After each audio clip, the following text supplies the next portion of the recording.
MakingStarWars.net.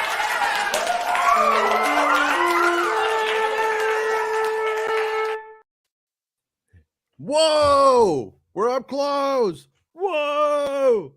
Whoa! What happened now? Okay. Hi, YouTube.org. I'm just a word from MakingStarWars.net, and this is our second try to show today. We were talking about the Psycho House. Rob was going to tell you what the original story was. What's the original story? I don't remember what I was going to say. Yeah. So Hitchcock was on a losing streak financially a little bit, right? And he had the TV show going. It was doing well. But they didn't want to make this fucking movie. Like, no one wanted to touch it. So they said, we'll give you the money, you know, but it's super fucking cheap. And he said, all right, but if you do it, I get all the points on the back end if it does well. Right? I mean, like... He did a George Lucas in a weird way. Like, dude, the original Lucas.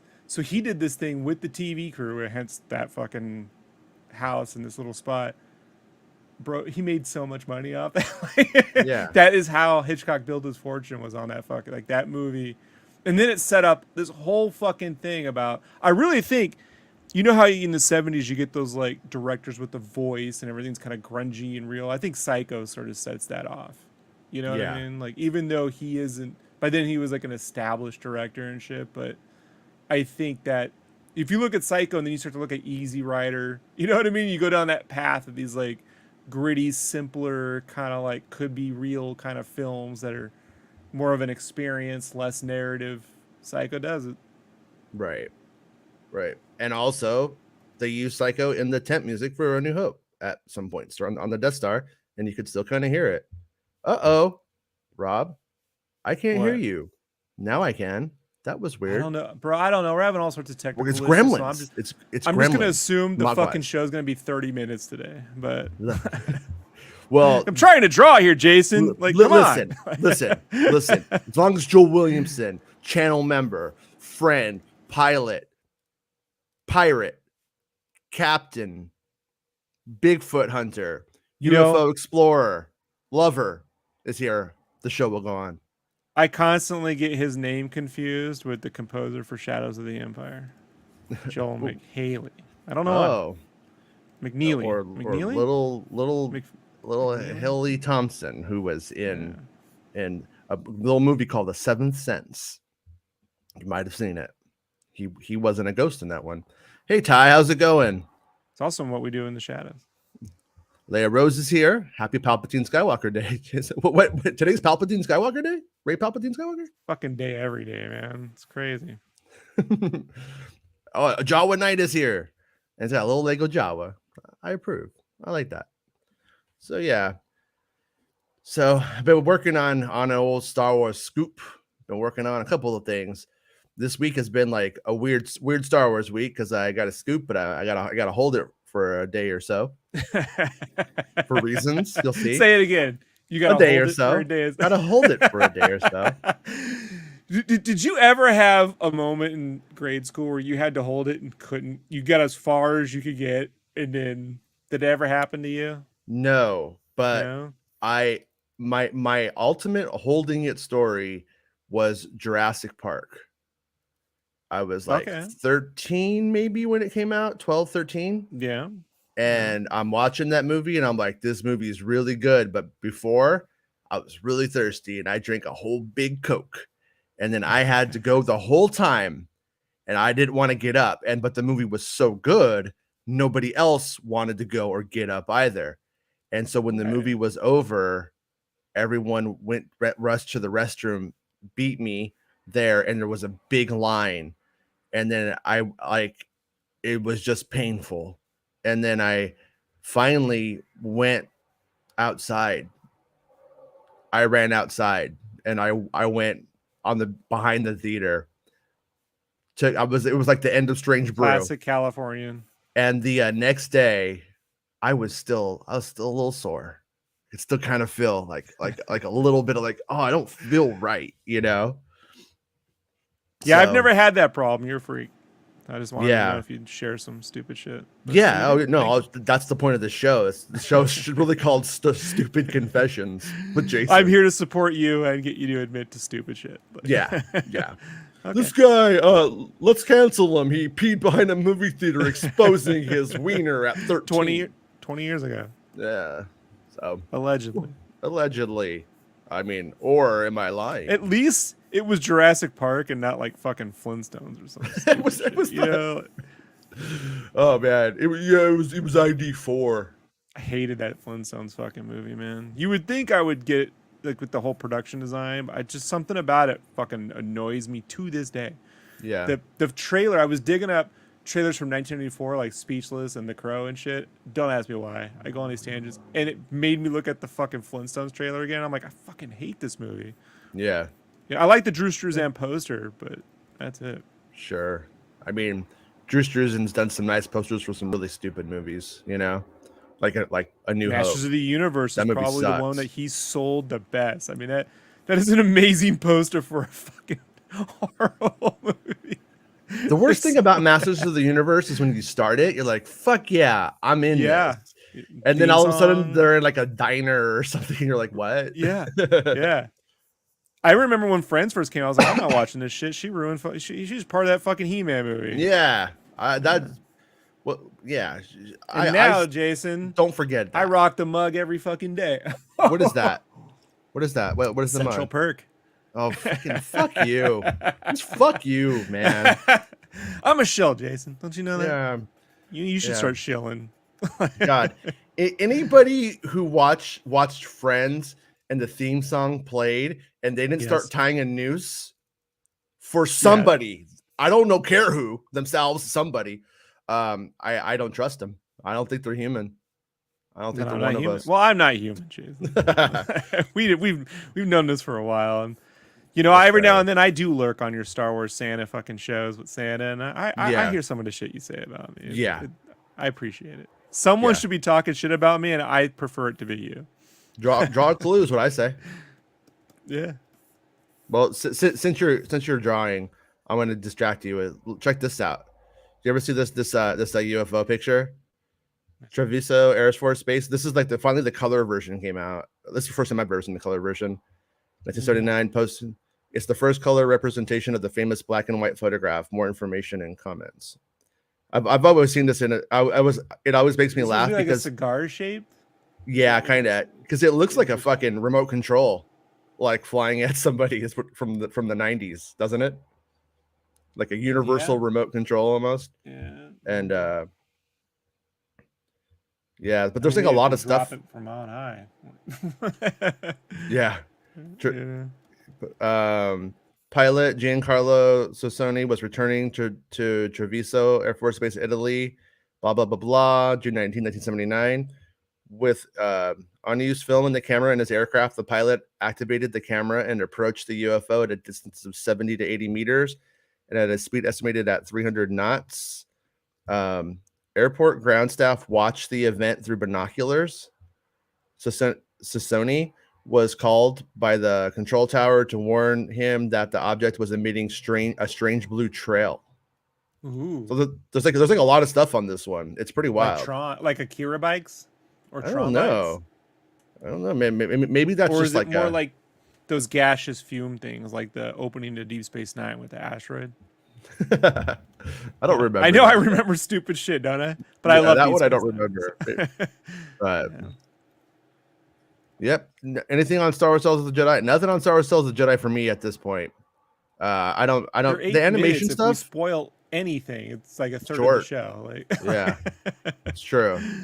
Yeah, and animation is just it's a harder thing to get leaks from, unless like key art is being used on something like sweatpants, or it's being, you know what I mean, it's being made into a toy or something like that. If that's not happening, it's a lot harder because just of the way that the production on those cartoons work or whatever. Also, Jason, artists get paid so little, they're too afraid to talk. Mm-hmm. Actors or people in production get paid way better than artists ever do. So you think that the people being paid less would be more willing to talk? No, that's, I know you would think that, but no, it's not the case. I mean, it's clearly not the case. Clearly, it happens way less, But Star Wars Santa says, late notification. I made it. Like the live stream. Yeah, do that.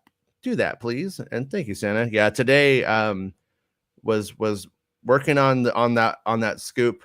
Got in.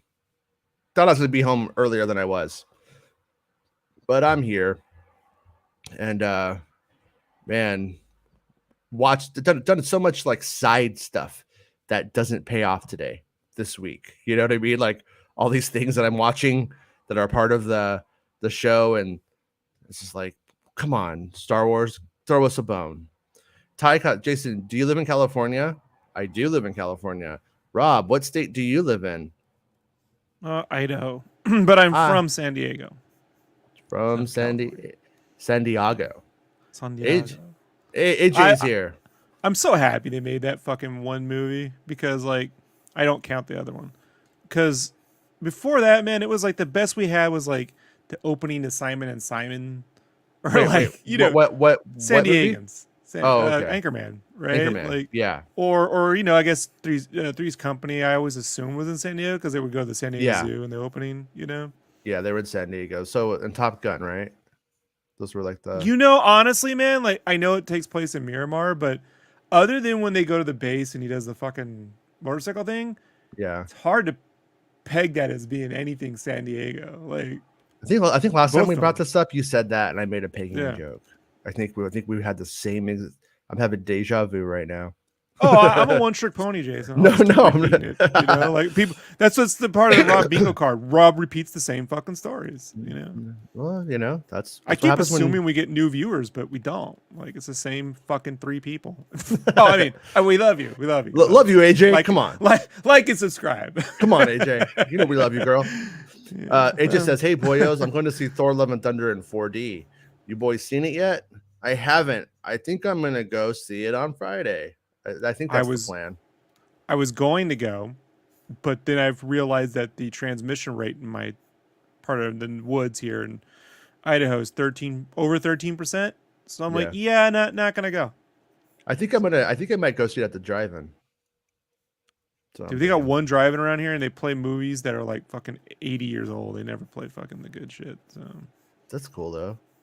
I mean, I guess. If I want to eat takeout and watch old movies, I don't need to leave my house. That's all I'm saying. Yeah, but you're outside, you get to the stars. Oh no, I wouldn't leave my car. I'd sit in my car. I know, but you just look like up there and you see a little UFO, and it's like, Rob, come with. I had that happen to me. I told you at the Dark Knight. I know exactly what I would do. See, but not when you were inside the theater. When you were I was outside. See, so see, I think the spacemen are trying to tell you something. They're telling me to like and subscribe to the channel, and watch the videos all the way through to the end. Oh, okay. Yeah, do that, AJ. No, but I haven't seen it yet. But let us know what you think. Obviously, it's going to be a comedy. So if AJ goes in, can I complain about that movie for a second? Have you seen it? No. No, you can't. No, I'm kidding. Yeah, no, but I can complain about something related to it. The score. So it's really weird. So on Thor Ragnarok, Mark Mothersbaugh did the score. Because he's from Devo and he's the fucking best ever. He's really good. And it has such a unique sound. Mm-hmm. And then I know on Doctor Strange, right? The first Doctor Strange movie, Mike Giacchino did the score to Doctor Strange, which I love. Mm-hmm. Well, on Doctor Strange 2, Elfman did the score, right? Because I guess when Raimi does a film, Elfman has to. And I didn't like the score. No, like Giacchino should have been doing this. Yeah. And well, fucking Mark Mothersbaugh didn't do the score to Love and Thunder's Giacchino. Oh, really? And I'm telling I listened to it on YouTube Music or whatever.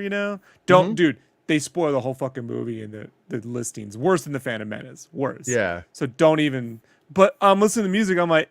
Yeah, I mean, it's fine, but it's not. If you got Taika back, where's Mothersbaugh? Like, I don't understand this, Yeah, maybe he was doing something else, Maybe it just didn't line up. What we do in the shadows, is that fucking important? Like, I don't know. It might be to Mothersbaugh. I'm not even kidding. He doesn't really, he would make a choice like that, No. But I gotta say, if you guys ever get a chance to see Devo, just a warning: if you go see Devo, you're seeing a punk show. You're not going to see fucking Flock of Seagulls with your aunt. or some shit. You go see Devo. It's fucking nuts, but it's a good time. I would have loved recommend to it. have gone to a Devo concert as a kid in the 80s. They're The only other they're band they're not even they're not worse now. I'm not even kidding. They fucking, and Josh Freese is on drums. It's insane.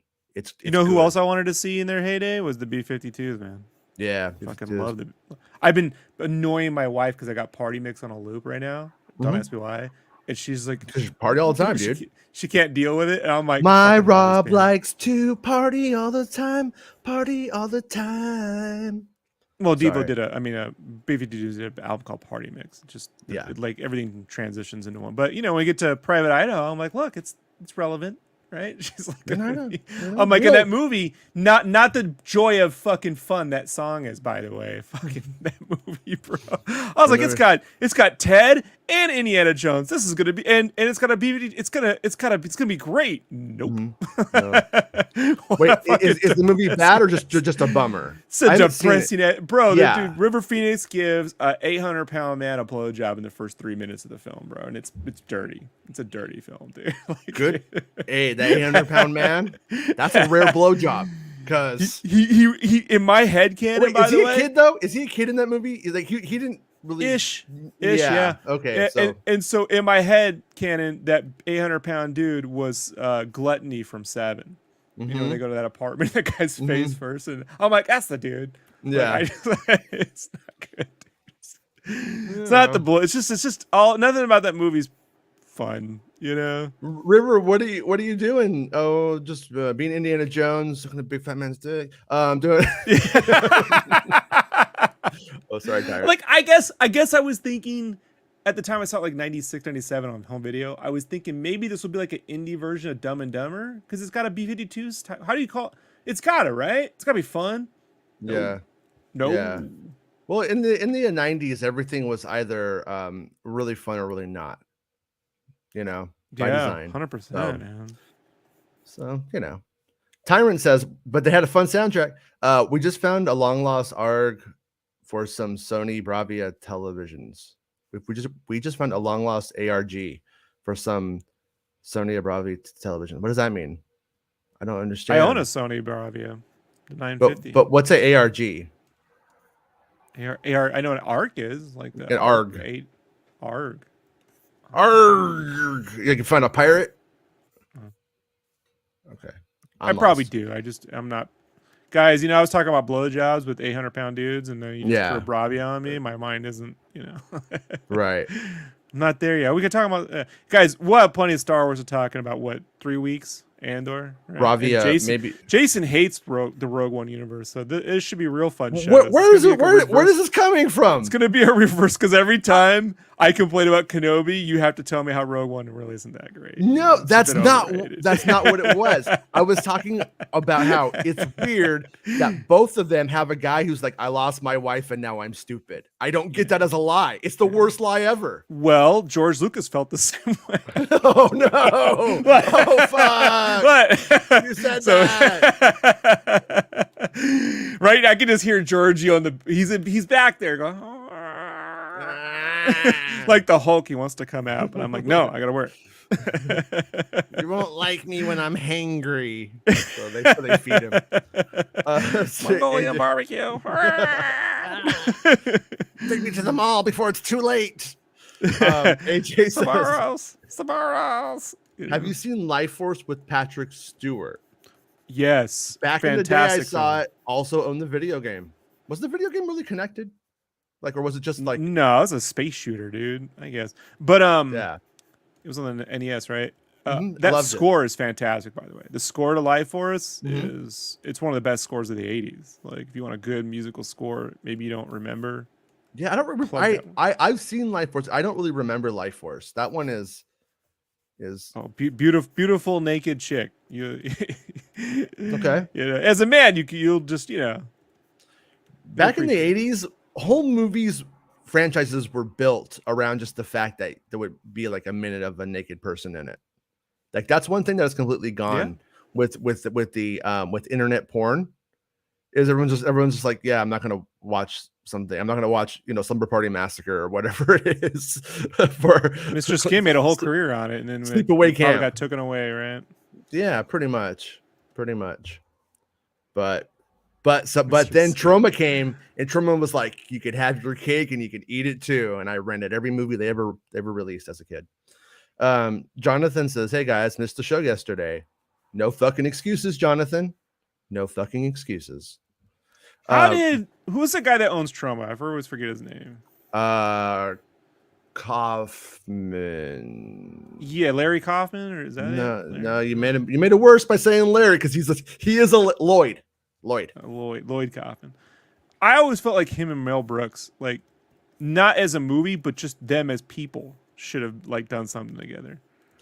I told you when I was at that Entertainment Earth like dinner thing at Comic-Con, and I was like, they were like going to give me some stuff, and we were like working out like a deal back in the day. Yeah. And they're both and what's his name from the guy who created Stan Lee is there. And Kaufman's there. What's his name? I know, right? This explains me, you guys, 100%. I had a choice. I could literally annoy one person right now. Lloyd Kaufman. The artist to me is like, respect Jack Kirby, motherfucker.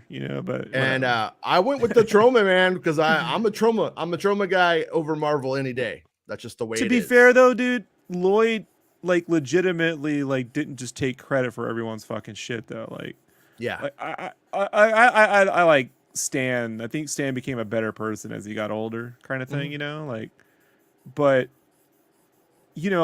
Marvel was basically a family business, and Stan was cousin to the owner. And what they did to Ditko and Kirby and everyone else, I just hate it, because people go, "Hey man, artists knew what they're getting into." I'm like, yeah, but fucking, this is a time when people were getting paid millions of dollars just because they played your song on the fucking radio.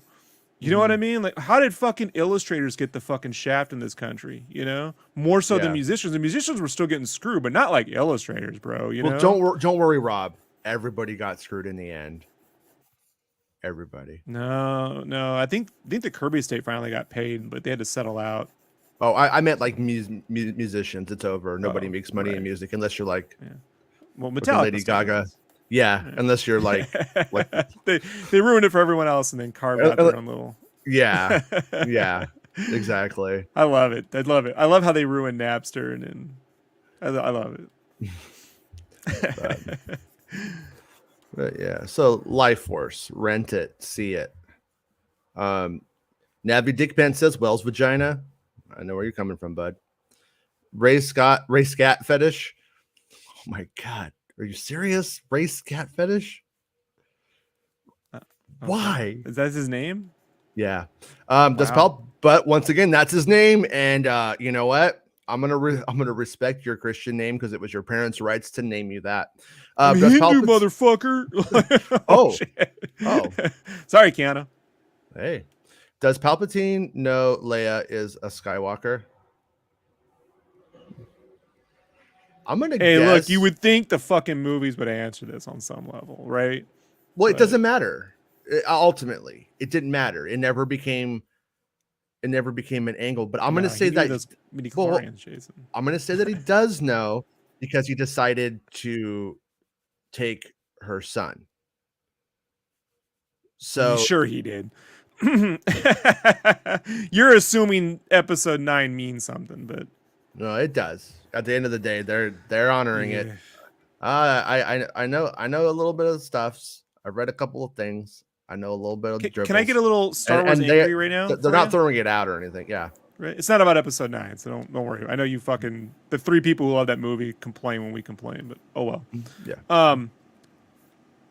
No fucking. It was just irking the shit out of me the other day. No other company on this planet that has a comic book is forcing their fucking movies or TV shows to be canon to the comic books. Nobody. And I don't know why Star Wars does it. It's the worst idea ever. If you look at The Boys, it's not my show. I'm going to be honest with you. Okay? Mm-hmm. But it is really good. I recognize it's good. It's just not my thing. It doesn't follow the comic at all. Like, it goes off on its own tangent. And if you had to take every Batman movie and make sure you never get the Michael Keaton fucking film if that had to be canon, it's so dumb, dude. Like, what? War of the Bounty Hunters is a great name and a lame comic, but if you took those ideas, if their comic was its own thing, and then translated it into a series, you know what I mean? Or an idea where the actual bounty hunters all fucking fight, then there's a Boba Fett season 2. You know, like, there's a fucking cool idea, but you can't because the fucking shit's canon. It's a stupid fucking idea. Okay. Well, no, right now we are seeing the flexibility in it. For instance, they have laid out Ochi of Bestoon. Don't forget that part of Bestoon.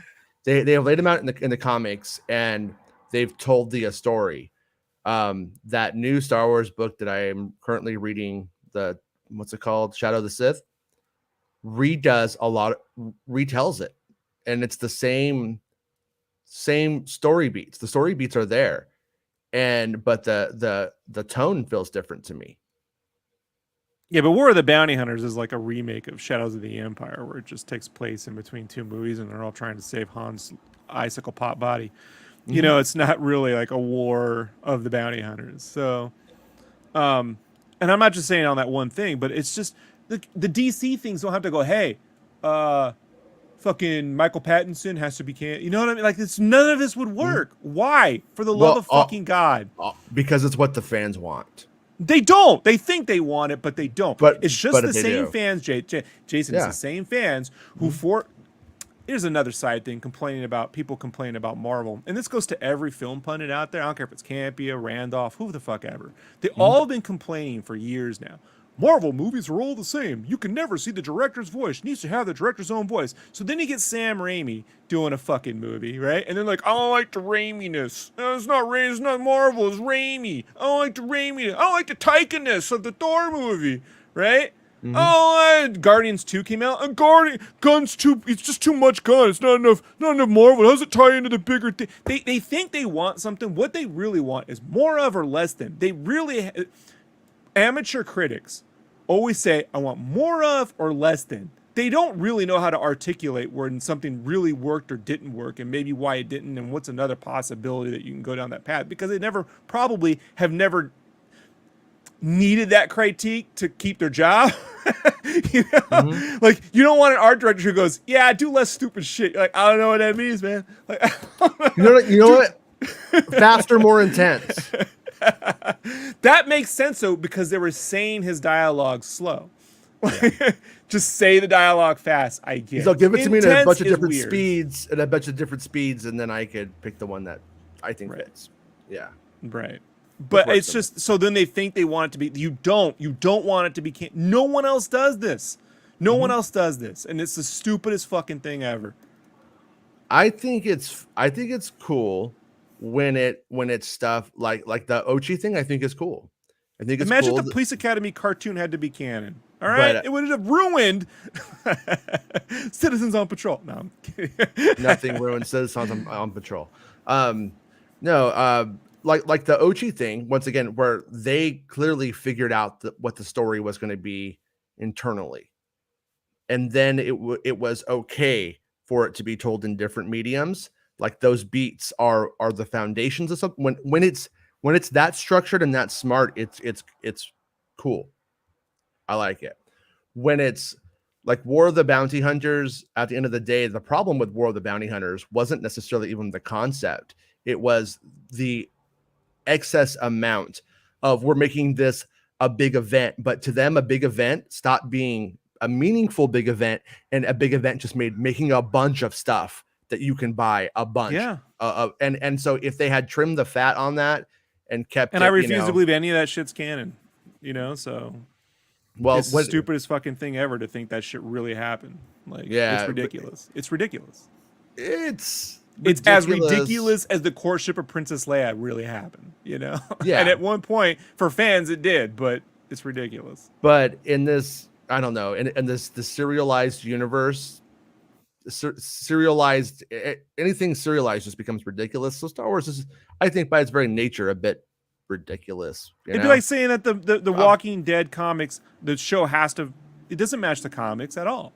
Like, to an extent, but not really. No, it's totally different. So it's just nobody does this, man, and it doesn't make it better. It limits the creativity of the comics in so many fucking ways, man. Like, and I don't know, like it just drives me nuts. All right, I've done. Well, I think if that's what they're dealing with, they just need to make new characters and not be beholden to things from the films constantly, and be good enough to do that. Everybody else in comics, everybody else in comics, for the most part, has to go and to some extent end up making their shit float on its own, not grabbing onto something else to stay up. Star Wars tends to do that a little too much. So anyways, Palpatine, I'm gonna say he knows that Leia's a Skywalker. Also in Bloodline, when the news breaks, I'm just gonna guess that he has he gets like the morning paper on Exegol and he read it. All right, who's more powerful, Jaxxon or Bucky O'Hare? Oh, probably Captain Bucky O'Hare lived. Bucky O'Hare has the best video game though. Jaxxon, you see Jaxxon dead in the Clone Wars. Oh shit! Yeah. Let me see. All right, Bucky it is. Jaxxon bones. Let me see if I can find it real quick. I don't know. Is it Jaxxon? Oh, yeah, I found it. Was 2 X's. It's always 2 X's. Let's see. You want 3 because that was not a good thing in the 80s. The triple X. Oh yeah. Vin Diesel had to make that popular again. He's trying, dude. just give him a minute. Yeah. So, all right, here I'm going to share it right now. So, in the Clone Wars, not the most popular arc. I actually do like the arc, and it is actually rather important in the end. It's kind of funny, but you see in the Void, I think it was the Void episode. Yeah, you see like this right here. And that's Jaxxon right there. It's Rabbit Skull. Okay. It's that right there. And then there was concept art for it too. All right, I found the concept art. The X-Men comics and the movies all had to be canon. It would have been horrible. Avengers too. There's a lot of horrific Avengers fucking comics. The irony is, I still think it was horrible. I never liked those ones. They just never connected with me. Days of Future Past and First Class are masterpieces, dude. I liked First Class. I did like when you look at Future Past, because Jane Goldman wrote the original script. Kinberg can take all the credit he wants, but he wrote the worst parts of that fucking film. But there's that fight sequence in the beginning, and like anytime I see a team fight now, because they did it after the Avengers, and when I see that, I was like, oh, look, someone actually learned from the Avengers film. They're actually having a team fight like a team. Even though we don't know half these characters, they're using their powers if you knew them appropriately. It's a really well-constructed little fight. And people are dying left and right. And when I saw, my only complaint about Doctor Strange, man, too, was when they got that fight scene. I'm like, did they not watch Days of Future? Learn how to make these characters fight. If they beat Thanos, they should be fighting as a team. They should just stand there and individually punch a dude. It's not Marvel versus Capcom. It's a team fight. Yeah. Team fight. Well, like I like in Ninja Turtles when if the team leader doesn't have the shit together, the whole team cannot function. That is true. Pimstick says 3's company was set in Santa Monica, so they were at the Los Angeles Zoo. Then I was getting confused. That's why I was telling you. Like I considered it because it said San Diego Zoo, but they were traveling in the opening, and they didn't work based in San Diego. But let's be honest, we all just assumed it was San Diego. Yeah. The flamingos in the beginning of that. I was at that same place as a kid, and it bit my ass. I leaned up against it, and the flamingo bit my ass. Like it was right near the koalas. My dad loved the koalas. I remember getting like a wax like printed koala from there. Like you put money in the machine, and then it was like almost like 3D printing, but it was like you just put hot wax or something, and it gave you the stupid koala. It breaks and spews hot wax out in your face. Yeah, and that's how you became one of the shittiest Batman villains ever. Tote when he wax face, and later when he's like melting. Wax face. Ty says Harrison Ford's birthday is today. He is 80. Yeah, damn, it's an old ass 82 or 81 when Indiana Jones 5 comes out, right? Just about, yeah. Yeah, it comes out in about a year. Wait, did they moved it? Next summer. They moved it. Did they move it to June or is it still hold on. Indiana Jones 5 release date. Yeah, okay, it's June 30th. June 30th, 2023 is the new release date. It says Lucasfilms with an S brought on. I hate when they do that. In this day and age, if you are an entertainment writer and you write Lucasfilms with the S, you know. Also, the other thing I wanted to How I Bespin brought it. It's like Illinois. Illinois. Right. It annoys me with Illinois. Yeah, there was like that fake leak the other day from that leak from Andor, you know, and that was on like 4chan or something. And like Bespin pointed out that they said they were calling Lucasfilm Lucas Arts in it. I didn't catch that. That's funny. But that's a pretty, if you're in the industry and you're calling something Lucas Arts. That's me. Yeah, I don't know. That's why I'm not an interviewer. Maybe they were a better company. Maybe it's real. They made a first-person shooter where you could summon a shark. Come on, man. Or is it a third-person shooter? But you could summon the shark. Come on, it's one of the best moves ever in a video game. Sure. Oh, yeah, I'm a fan. Don't get me wrong. What happened? Santa's all. I paused at this moment. Santa's like, I've been holding it for days. All right. So, hold on.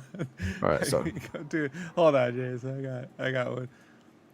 How do you think I make all the coal, Jason? I don't know, Santa. Hold it for days. All right, Santa. I'm not gonna do it, Santa. I'm not gonna do it. Right. I'm tired of Santa trying to push me around. AJ says, Thor 4 is a good time if you don't take the MCU super seriously. Christian Bale will scare your younglings, Jason. I was also told by the elves that's how you make NFTs. You just hold it for days. Yeah. I don't want any NFT, Santa. I don't want any. I thought it was teas like teas. You know? Yeah, like when it comes to Marvel, Ragnarok and Winter Soldier are like my two favorite films. You know, like I like them, I guess, sort of polarized in that way. So yeah, I think I'll probably enjoy it, and I don't take it too seriously. I just take it all as like, I just take it as the moment fun. You know, but that's, it was funny because you know when Age of Ultron came out, everyone said they're just taking it so too seriously. It doesn't have the fun of their first Avengers film. So this is right here is just, it's a product of the fan community just wanting more of the thing that they like the most, which is the last two serious films and sort of Spider-Man, which were serious, you know.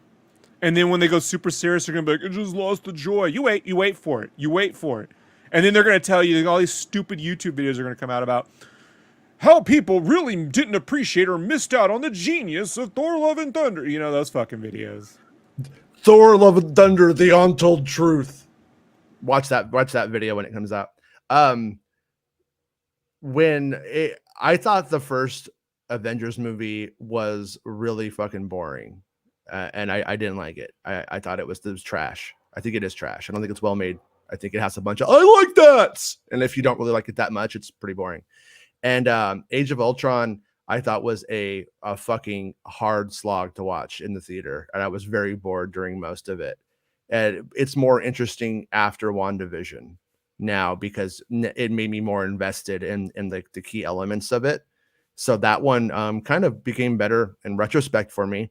But I'm also not. Cool moments though. Like here's the thing about the Marvel movies though. They've never made a real shitty film. Every people go, oh, like Iron Man 2 or Thor 2. Yo, it ain't no fucking Batman and Robin. Like you guys, it ain't no Batman Forever. They haven't done it. You could be like, it ain't my cup of tea, which is the legitimate Obi-Wan Kenobi ain't my cup of tea. It ain't the fucking Ewok movies. You know what I mean? I know. Yeah. See, I got to throw it out. Now, you complain about Rogue One. It's your turn. Well, the thing about Rogue One is that, I mean, I got to say, Jin's pretty, but she should smile more. I'm kidding. My wife, when we first started hanging out, she goes, you know, he typed some weird stuff on. I'm like, will you stop looking up my friends? I don't look up your fucking friends, you know. Like, why don't I record your knitting sessions and play them back online? And people can see how fucking dumb you all get. Like, Yeah. I am here to defend you, Jason. Hiya, everybody. Hey, King Chris, how are you, dude? Thanks for being a channel member, King.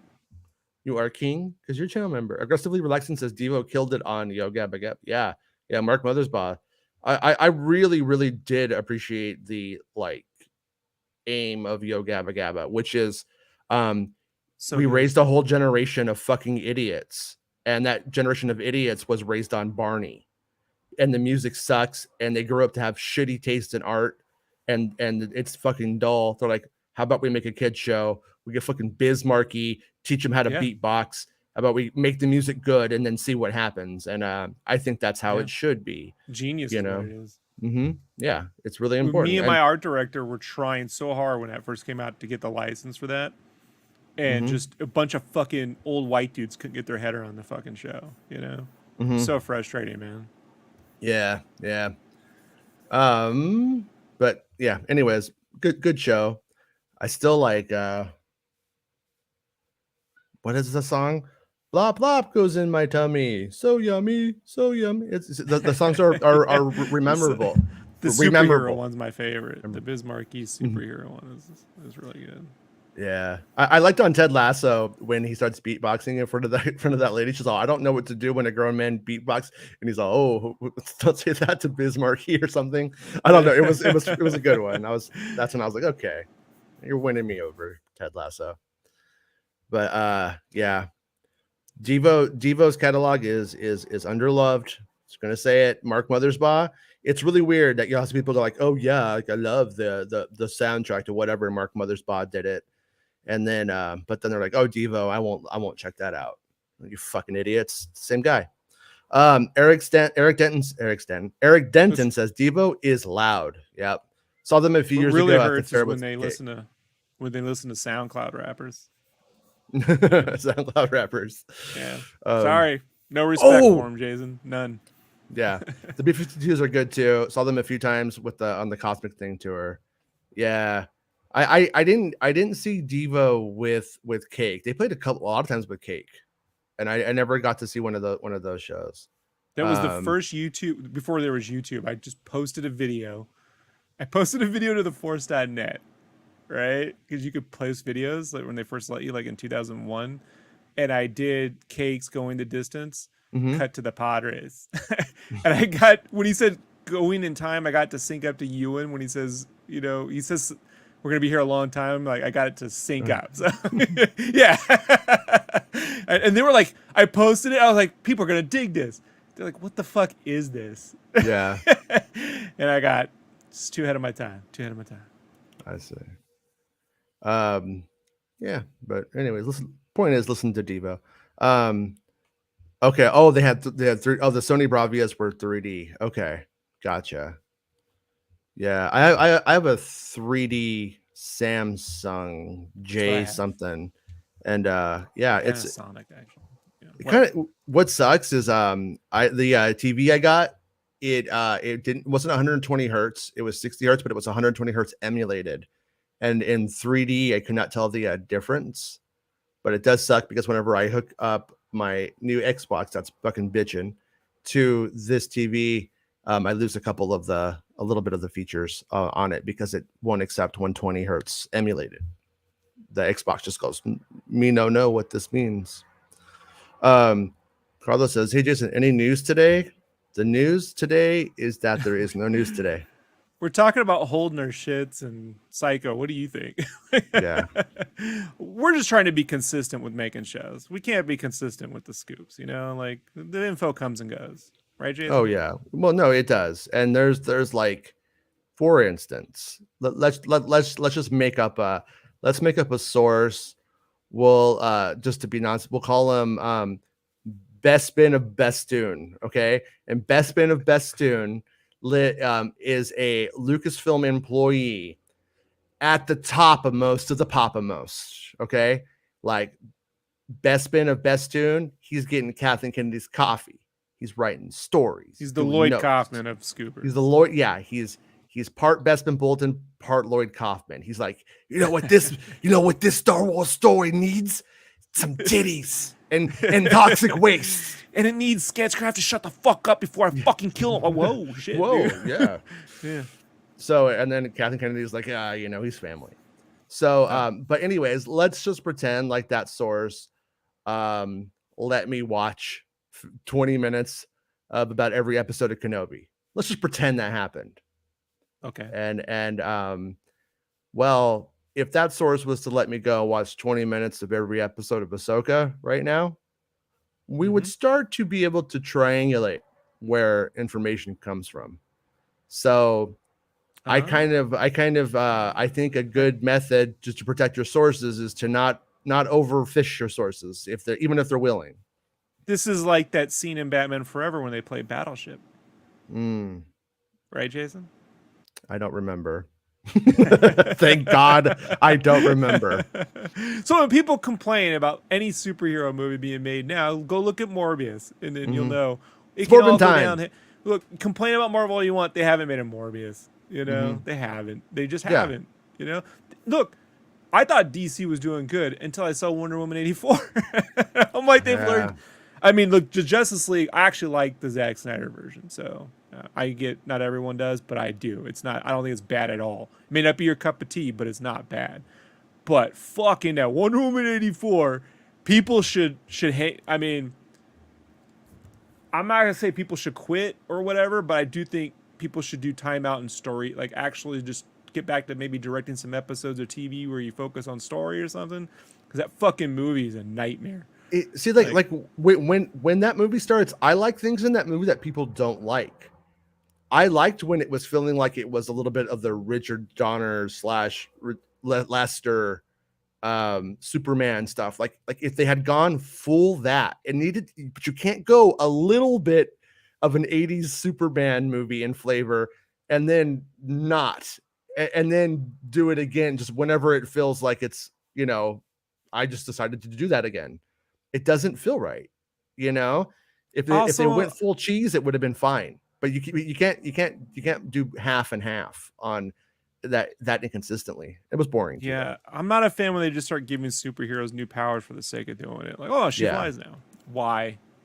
It's never happened, and Woman doesn't fly. Hey, let Spider-Man fly too. You know what happened in the comics? He got cosmic powers. It's the first issue of Spider-Man I ever read. Todd McFarlane drew. The cover is Spider-Man punching the Hulk through the Spider-Man logo. Because in the comic, he had cosmic powers for some reason. I didn't know this. But he punches Hulk accidentally into orbit. And this was a point in the comic when the Hulk... And through the comic book that you're buying? I wish. And then, that would be badass. Outer space. He was if you bought the comic and the whole logo's fucked up, you're like, what happened to my comic? What is this? And then as you read the comic, you realize he punched him through the fabric of space. But there's a scene where McFarlane drew a really amazing, where he's like flying, but it's this into perspective from behind. And it's just weird to watch Spider-Man fly. Like, as well as it was drawn, it's like, I don't want Spider-Man flying, Yeah. Yeah. No, you definitely want to you want to feel like sort of a push and pull, like where you feel the character's power and it's exhilarating, and then you want it to pull back where you start to feel the weakness, because that's how you get the dynamic flowing between there being those two things. Like whenever you're Spider-Man in Fortnite and you're using your web shooters, you can't just keep using the web shooters forever. But if you successfully keep the rhythm going, you could keep going.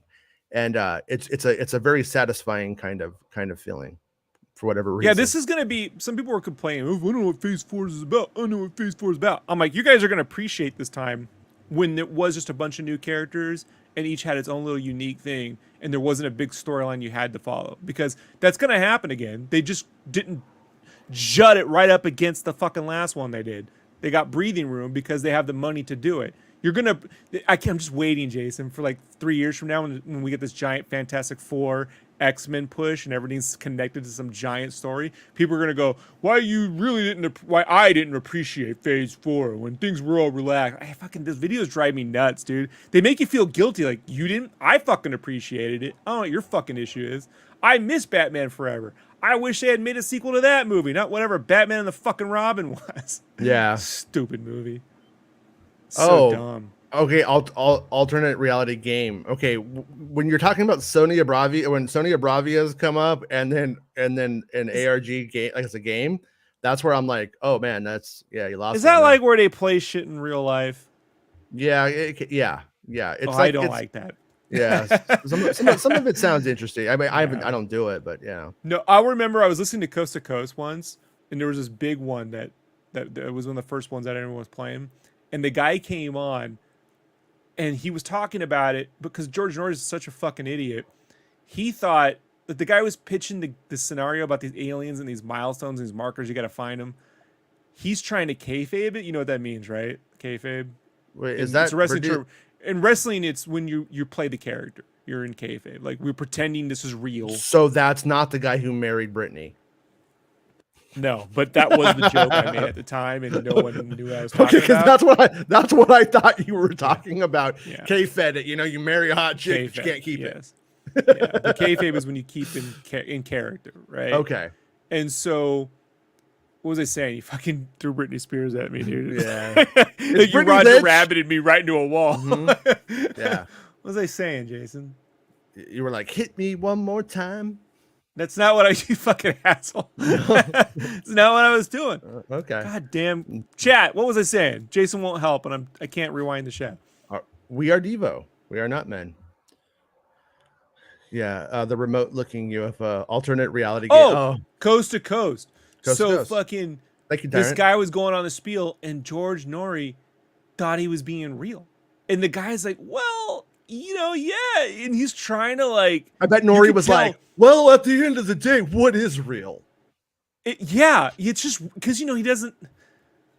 Well, what do you mean? He was really on these markers. Like, they were really fucking markers with hidden meanings. Like they were the Georgia Guidestones meet the monolith that were really across the fucking earth and shit. And the guy was trying to tell him without telling him in like his inflection that, it's not, but Norrie's a fucking idiot. So yeah, stupid man, George Norrie. Yeah. I'm drawing a blank on this thing we played during the pandemic, something nautical. And it was like the concept behind the game. God, I can't believe I'm drawing a blank on it because it's like on the tip of my tongue.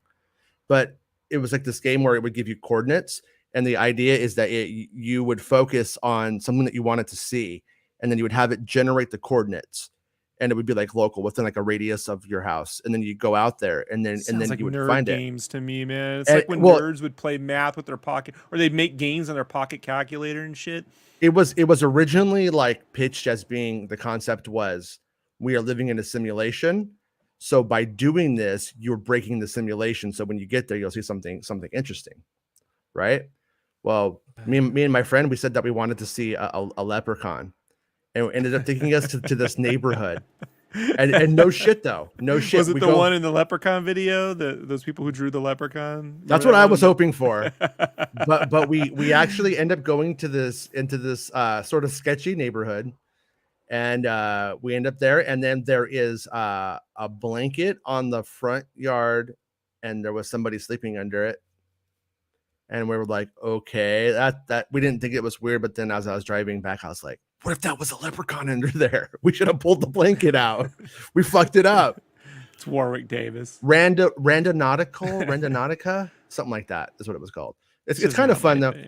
It's kind of a fun thing to like do though, if you're just like, like out, like or if you like need to go for a drive or whatever, you know what I mean? Because then you could like, sometimes what's there is interesting in themes, but I think it's a fun game in that it shows how the human mind will make connections to things that are literally not really there. You know what I mean? How we can tie things together that really aren't anything. At the end of the day, it was a sad story about a homeless man crashing on somebody's fucking lawn. And you were unwilling to give him money or food. You were just like, he's not a leprechaun, leave him. I wanted that gold, man.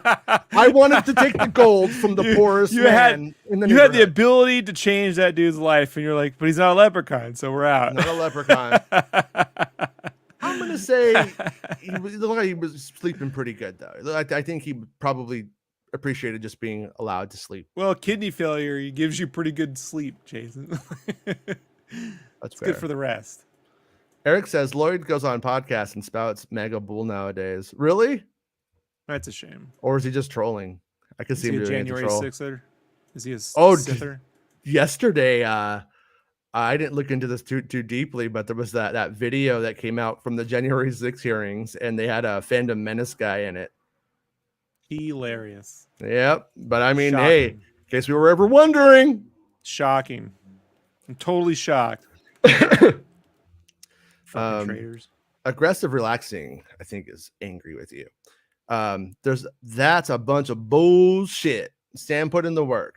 If those other guys wanted to start making catchphrases, doing all the extra convention work in an effort to sell more of everyone's books, they could. Star Wars, I think like Stan Lee and like, what was fair or something maybe. Star Wars is telling one story over multiple. Wait, he supports that. He thinks Stan Lee made the Fantastic Four and all that shit by himself, and Jack Kirby had nothing to do with it. I don't know. He doesn't name it. I don't know what to say. The other guys wanted to start making catchphrases and do all the extra convention work and ever somewhere. The fuck are you talking about? He's aggressively relaxing. I'm aggressively not digging that fucking statement. Jack Kirby was owed money. Steve Ditko and all. Whatever, you capitalist. There, how about that? Aggressively capitalism. There's one story for multiple eras using comics, novels, games, movies, and theme parks. It's the greatest multimedia story ever done, and they're pulling it off. What's the complaint?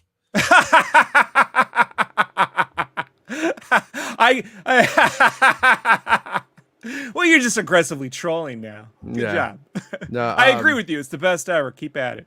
No, I am with I'm with aggressive, really relaxing in that I think just because you're failing doesn't mean the attempt isn't honorable. That's where I'm coming from on it.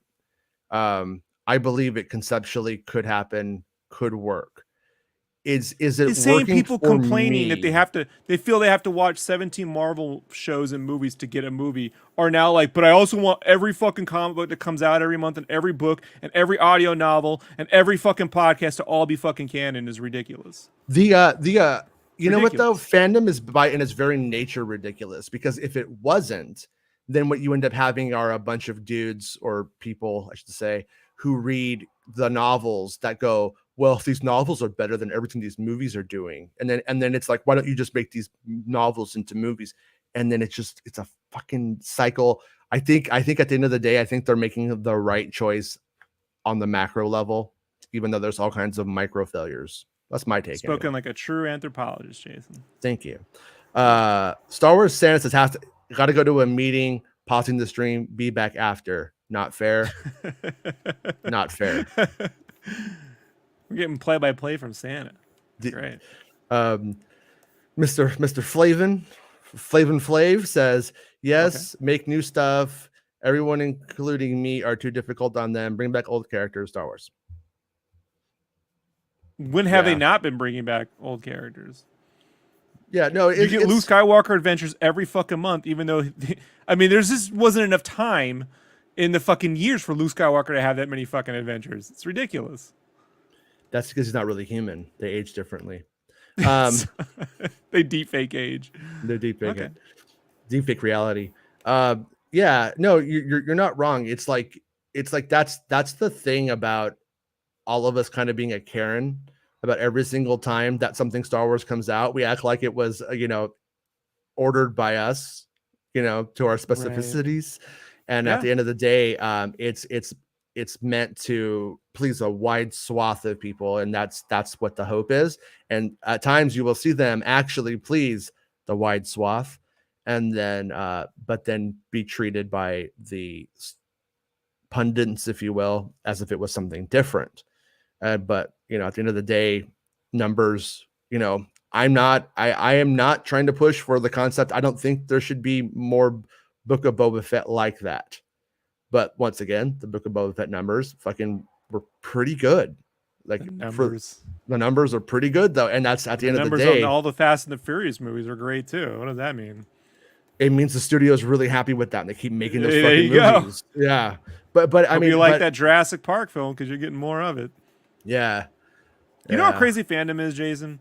Mhm. Fandom, as soon as Dolly 6 or whenever they get around to it, can AI artwork very well, because right now it sort of doesn't, but when it can, they're going to deep fake all the faces in the comics, so they're all the art styles are one art style.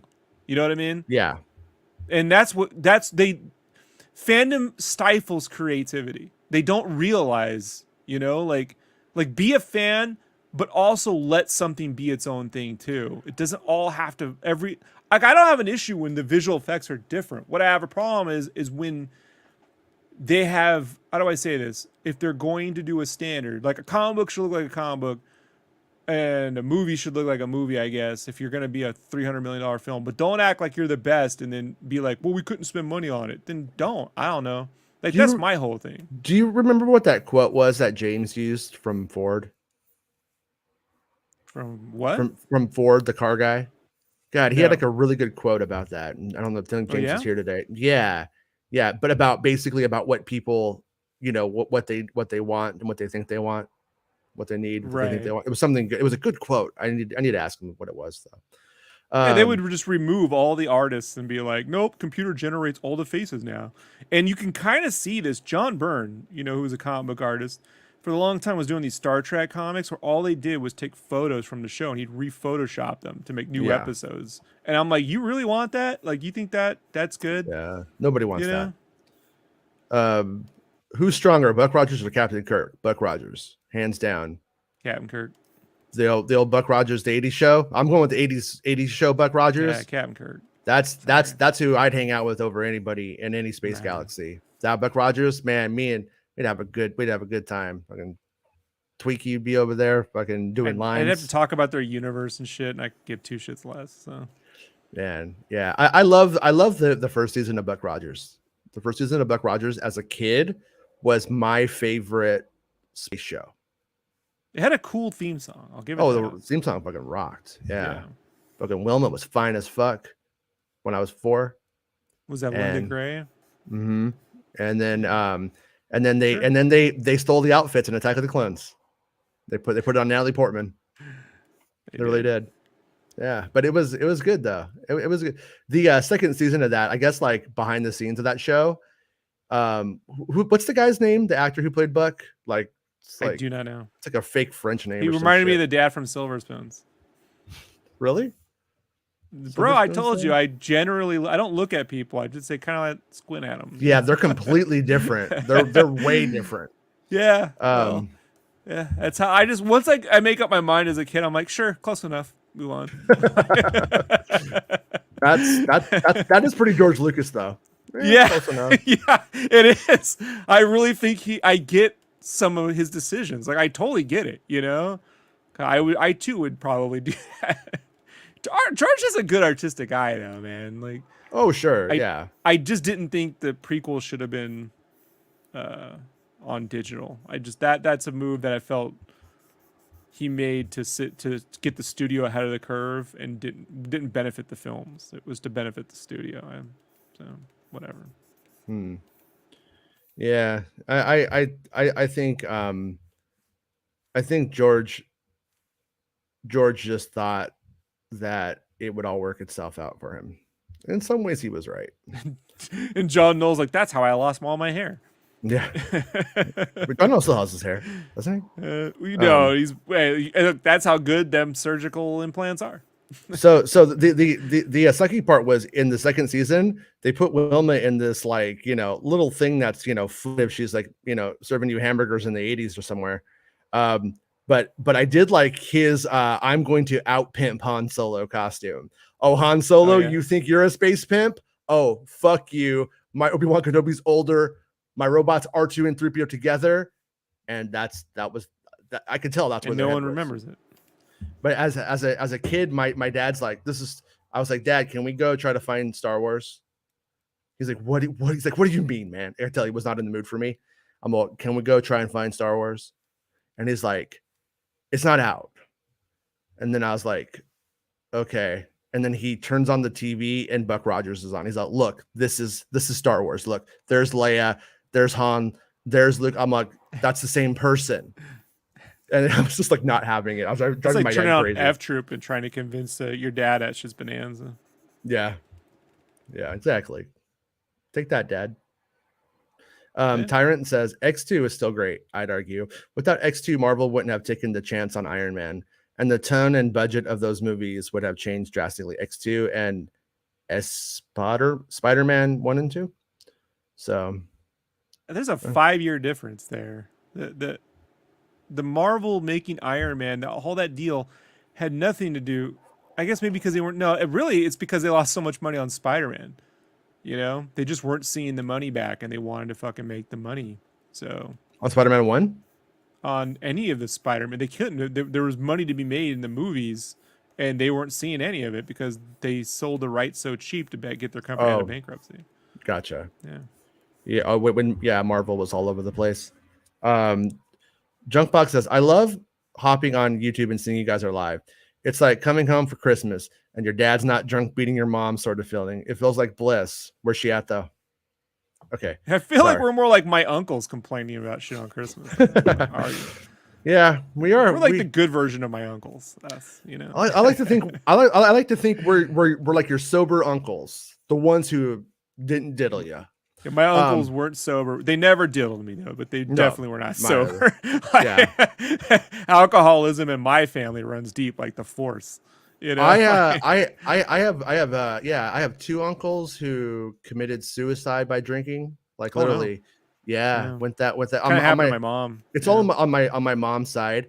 On that side, 2 uncles died from drinking and to death, and then one literally. I'm not even joking. I have a Padme. He was married to his wife. She was 15 years older than him. What? And yeah, she was and love this woman though, like since I was like a little kid, and she was older. She died, and then he died like a month later. Like, broken heart, huh? Just broken heart. It happens. I mean, I have an instance of it. You know, it can happen. I mean, you know, and there was like what's interesting about that one is what I've been saying this whole time. You fucking. I'm trying to tell you, motherfuckers. I mean, they had to bring me back 4 times after Marcia left. I'm trying to save those, Jason. You know what I'm talking about. Yeah, stay on that stuff. Okay, all right. Ty Cox says that guy is playing Galaga. Thought we wouldn't notice, but we did. Iron Man. I probably go Guardians of the Galaxy 1, Infinity War, Ragnarok, Winter Soldier, Civil War. You know what's kind of weird is for some reason, I know it is, you guys, so don't correct me because I fucking know it is. Guardians of the Galaxy just never feels like a Marvel thing to me. I know it is. I just can't, for whatever reason, my brain just does not interface them as being like in the same thing, even though I've seen the movies where they're all together. It's really weird. But Aggressively Relaxing says there is going to be a ton of the Genius of Love and Thunder video essays. Yeah, I'm sure. And they drive me nuts, dude, because the algorithm, like, first they have to tell you, they have to either jump on it. It's because they don't actually mean what they say. Mm-hmm. It's just algorithmic fucking content. So like, it's not like when I was like when Iron Giant came out on video, right? I was out there fucking showing everyone I could Iron Giant, you know, like, you gotta fucking watch this shit, you know, and put this one, sneak this one in, but like, the shit wasn't popular. So I had friends who only liked popular stuff, and then they were like, I'm not fucking watching this shit. Artist friends, you know, this isn't, it's got like, makes you cry and shit. I'm not watching that. You watch fucking, they'd rather watch Prince of Egypt or Road El Dorado or Emperor's New Groove or some shit at the time, right? But then it's like later on, like, how you all missed out on how Iron Giant was the greatest fucking thing ever. You're like, you motherfuckers weren't saying that at the time. I guess some people were, but so many weren't. And they didn't grow up with it. I just think there's this really weird, amongst fans, like this really weird socially acceptable time to like things. Like, bro, I like Avatar, even though I think the lead is fucking milquetoast. The lead's milquetoast. I'm not gonna sit here and say he ain't. You know, I meant to like send this to you yesterday, but I was at my doctor's appointment, and my doctor was let me make sure I'm not look, this is in my doctor's office. It's Yeah. fucking playing. It's playing. Yeah. And then he's like, and I'm like, and I'm taking the picture. My doctor comes in, sees me taking the picture, and he's like, looks at me. He just says this. You like it too?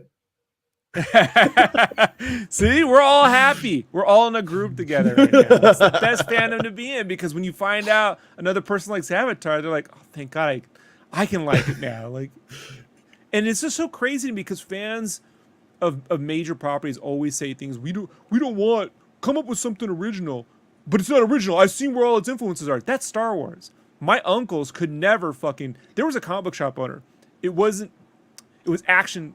There was an Action City Comics was one in Lakeside. There was another one near Mission Gorge Road called like Action Comics or something, and they had similar looking dudes running it. I had Froze, Dave's mustaches. I had Dave's Action Comics. That was mine. It's the same thing. And so, but this guy at this other one, this Action Comics, would be like, and Star Wars is just Shane. It's just Shane. It's just Shane. It's nothing special. It's just Shane. Like, he couldn't fucking stop it, you know? And to this day, I'm like, I still don't get where you're getting the Shane shit from, but all right. Like, the man does more Shane than anything else, you know, in Star Wars, but sure, you know. Last night, I showed Raiders of the Lost Ark to a 28-year-old. She had never seen it before. And as it starts, she's like laughing at it. Like laughing at like all of the like the bits of it, you know? And I was like, I'm like, you know what's really, I thought it was really interesting because I was like, you don't really understand how special Raiders is until you see the concentration of solid tropes and ideas and concepts all put together, like that Spielberg was like in this master's class level of fucking of like, oh, you want to talk about genre kind of like moment. It's not, if you take it, and that's where like I think the other things like that stuff fail. Yeah, if Avatar was easy to make or easy to copy, it would have been copied 800 fucking times by now. It was that successful. Everyone would have made, it's not. It's nothing easy about that fucking shit. Yeah. Go try it. Go try it. Just try to shoot one fucking thing. Like, it's so ridiculous, dude. Like, I can be devil's advocate on that a little bit. You have to be a very privileged person with some money to be able to sit there and just create all that shit. Yeah, well, he used his fucking privilege in two ways. Oh, I'm not knocking it. Yeah, and he solved CGI fucking motion capture, facial capture. You don't get the Hulk without Avatar. You don't. The Hulk would have looked like the Incredible Hulk in the 2008 film, or God help us, the 2003 Garbage Pail Kid one, where he looked like a Cabbage Patch Garbage Pail Kid. Look at his face, dude. He looks just like a fucking Garbage Pail Kid. It's hilarious. Okay. Next time you watch it, you're gonna go, mother. And as soon as I can dolly a Garbage Pail Kid on there 100%, you know, but it's pretty fucking close. Ty, you see what Ty's asking us, by the way? Oh yeah. I'm not allowed to. I'm not allowed to. Other people are watching it. So we have a lot to say, Ty. We have a lot to say. We have a lot to say. Oh, yeah. A lot to say. Put it that way. Do your homework. Yeah. Not you, Ty. Them. But like, dude Saul's fucking photo capture, man. You know, and it's just all they take away from it is like, it reminds me of a cartoon I saw. Meanwhile, when are they gonna make my favorite cartoon into a movie? You know, it's just, I mean, people are out there telling me how great the Scooby-Doo films are. I like James Gunn. Those are not good films. No, they're not good films, man. They're not even remote. They weren't good films at the time. I like that one girl as Velma, though. I like that. I went in wanting to. I mean, it's got Buffy. You know what I mean? I was like, give me some fake commercial breaks would be great. Oh, but and then Velma fucked Don Draper later on. I was like, good work, Don. The better Scooby-Doo bit is in Jay and Silent Bob Strike Back. Oh, yeah, I forgot about that. That was it. So good. It's good, so good. Josh says, Josh Gill Music says, James Spader as Ultron was fucking amazing, and they need to bring him back somehow. James Spader is always fucking amazing. You ever notice that about that guy? He's really good. Just without the lips. That was a last-minute change, the lips, by the way. All the art we had for that movie for over a year. You mean Ultron had dick-sucking lips, and they took away he just had Ultron had the face that he has and all the other Ultron stuff they've made since. But we thought it'd be great to give him lips. Little lips. So they gave him little lips? Yeah, it's fucking weird. Okay. It's so weird. Okay. Then we had to change all our merch like in a fucking week, you know? Right. To the lips and shit. Fucking stupid. That was the only thing on that film he changed that we had to do. Hulk was originally gray. So all of our assets were the gray Hulk with red eyes and shit. And then we had to go and fucking change everything to the green Hulk. And we were just like, this fucking movie, man. Like Yeah. staying late here for fucking what? For weeks, man. Jonathan says, did you hear about how the special effects artists working on Marvel movies are getting exploited? No wonder the special effects are crap. Wonder whether ILM treat their workers much better. So you want to do this or me? Well, no, like a couple of things. Is up front. I haven't read into that article. I know it's a thing. I saw it like going around. I don't completely know. I don't know if it's ILM. Is it a different company who does the visual effects for Marvel stuff than ILM? They're all outsourced to different houses. And that's where I was going to go was, for instance, when I was at the Attack of the Clones, 3D screening, a lot of the ILM people were there, and they had to pretty much talk about how they would send the work off to India, and which plays into what you're saying exactly. And this is a while ago, and so it's like that the visual effects industry itself at that level it has issues with the entire visual effects industry has issues. Marvel pays a better rate. I don't think people understand how visual effects are done right now between the houses. It's the lowest bidder. And so what you generally get is a bunch of people working an insane amount of hours for the lowest amount of money bidded. Marvel at least pays decently, or if not above the board half the time. Mm-hmm. But nobody gets time in visual effects. Nobody gets time. None of the productions have time. None of them. And I don't care what fucking movie and what studio. The only filmmaker who's been fairly responsible with this, maybe two. James Cameron, just in terms of like how long he's taken to get shit out, right? You know, and whatever. But I'm sure that's still a crunch. My buddy's cousin worked on that, so I'll ask to find out. But Chris Nolan works with only one visual effects studio on his film. So they have to do everything, which limits the amount of shots they can do. Mm-hmm. So rather than cram a film full of 3,000 visual effects shots like Lucas was doing on the prequels, right? He'd go, well, we can only do 480 or 600 effect shots. So we're going to do as much as we can in camera. But he did that so that all the visual effects would had the same look, the same tone, and it was the same studio he was working with. That's it. But let's not discount animation companies, bro, because animation companies are visual effects studios. And animation companies, it's not... When you see Illumination is just a fucking office in LA. It's a bunch of animation houses out in France, right? And it's not just one. Go watch the fucking thing. It's a bunch of freelancers and some studios, and they all got their different shots to pull in, and nobody gets the time. Nobody gets the time. Mm-hmm. Nobody gets the time. And what kills me about these people bitching about Marvel now is not but fucking 3 or 4 weeks ago, a fucking She-Hulk trailer came out, and every motherfucker on the planet was like, this CGI is stupid. They should go back and fix it. They should never release anything like this. Blah, blah, blah, blah, blah, blah. And now they're like, and they're making them work. Like, what do you want? Yeah. What do you want? What do you want? Take less shit. You know, honestly, this is the dark side to Lucas cramming a shitload of visual effects in the Phantom Menace. And if you go watch the documentary, the beginning, when McCallum, whatever, is like, it's so dense. Every shot is so dense. It's like they were doing a crazy amount of shots. When you look at the very like birth of ILM itself, it was a bunch of people who threw themselves into something in a ridiculous way, who were in their early 30s, late 20s to early 30s, could do it, didn't have families, didn't, you know what I mean? Not necessarily anyways. And were like able to like work on art 24/7. And even, you know, some people would, you know, have like mental illness in there, and it was actually a strength. It actually paid off, because it allowed them to get onto a fervor and work for 3 days straight. You know what I mean? Like this is the truth. This is what happened. And then, but that wasn't really Industrial Light and Magic, for instance, wasn't really the industry then. That was like a project, and people were able to do it. And then, but when you watch like over the course of ILM, you know, when this start kicks to fall off.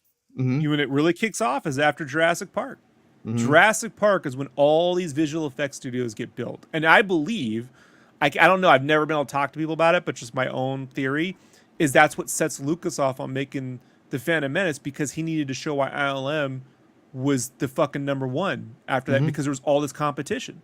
You know, so any work that was guaranteed before ain't guaranteed now. And then he definitely needs to keep his company busy too. You know what I mean? He's got to keep, so and then couldn't it help with fucking Gollum and the Hobbits and all that fucking shit after the fact too. All that shit's happening simultaneously, those productions, you know, in the late 90s. So but to be clear though, I'm not advocating for exploiting those people either. God no, it's what I do for a living. I mean, what I would say though is like fans bear a strong sense of culpability, laterally speaking, because they demand these fantastic worlds that don't exist. This is why when I say Star Wars is hard, making Star Wars is hard, because you can't fucking, like on Better Call Saul, go down to the beach and shoot a scene.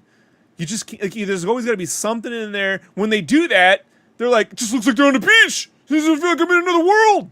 Like, well, how do you think you get? I know it's crazy, right? It's fucking nuts, dude. It is so nuts. But I heard that about Rogue One. They're just on the beach, running on a beach with some palm trees and shit. It's fucking, who cares? You could do that anywhere. You know, like, oh, okay, buddy. But here's the thing. It was funny. I was listening to Campy and them talk about this the other day. And they go, he goes, now they can't collude, but the visual effects companies should somehow get together and say there's a base amount of money that they wouldn't go under when they take work. I'm like, that's a union, you fucking idiot.